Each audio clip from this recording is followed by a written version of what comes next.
Welcome to Unit 4. The purpose of this brief introduction is twofold. This video will provide you with a brief orientation to the main themes of this unit. In addition, this video will introduce the three main graded assignments included in this unit: the quiz, the discussion, and the paper, if applicable to your particular class section, and will provide you with some tips for success on each of these assignments.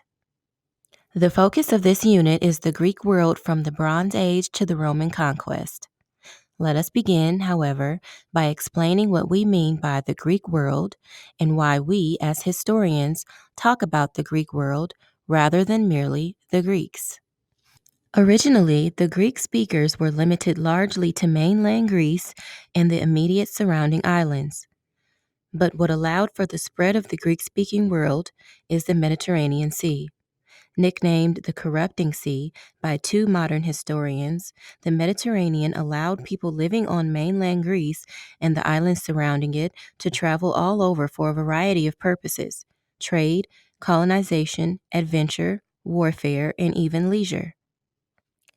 As a result, the Greek-speaking world, with its many subtly different dialects of Greek language, already in the 7th and 6th centuries BCE, extended far beyond the area that we think of as the country of Greece today. The area marked as Propontis on the map refers to what is known today as Sea of Marmara, an inland water body that connects the Aegean Sea to the Black Sea, located further east just beyond the scope of this map. All of these areas had Greek colonies, as did southern Italy and Sicily.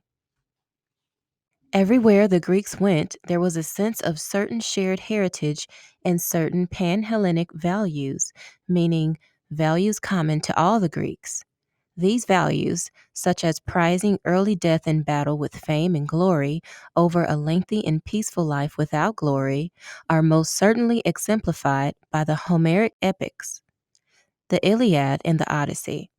But beyond these shared values, the Greek world was rather fragmented and organized into individual city-states, polis in the singular, poleis in the plural.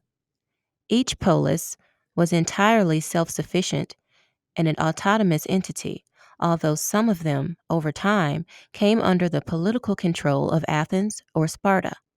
For better or worse, the polis that has been the best documented in Athens, and that is why it is the focus of your discussion for this unit.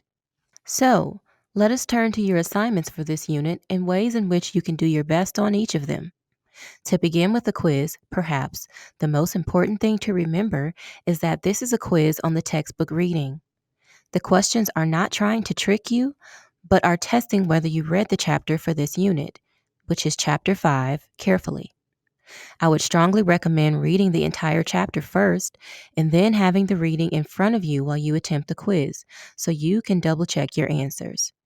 And of course, always read the questions very carefully, as wording can vary.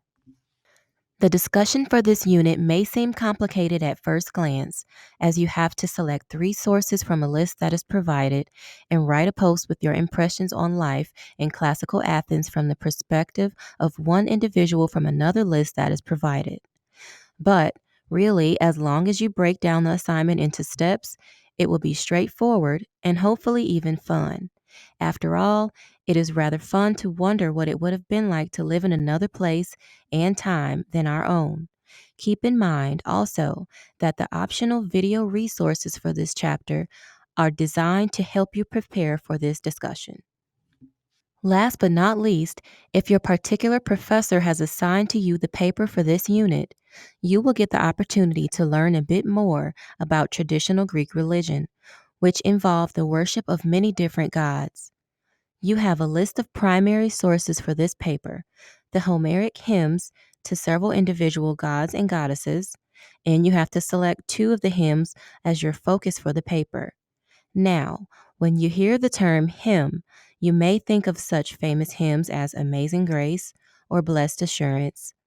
The Homeric hymns, however, are very different from any hymn you have ever encountered. Composed by various anonymous authors in the style and language of Homer, thence the term Homeric hymns. Each hymn tells a myth about a particular god or goddess and ultimately aims to show that divinity's superhuman power. But the hymns are not always flattering and do not necessarily show the gods in a great light. The Homeric hymn to Hermes is one of my personal favorites and is downright hilarious in its story of the crafty troublemaker Hermes. The Homeric hymn to Dionysus shows the dangers of upsetting the god of wine. And the Homeric hymn to Aphrodite, the goddess of love, would doubtless be R-rated if it were ever to be made into a movie. So you cannot go wrong with any of the hymns as far as entertainment value goes, but I would encourage you to read your chosen 2 hymns and the paper prompt options carefully. Not all paper prompts would work for all of the hymns, but you do have options. And last but not least, remember that the key step to producing a good paper is planning. Planning out your thesis or overall argument, and then deciding how to organize the paper as a whole and which examples to use from the sources. Happy writing!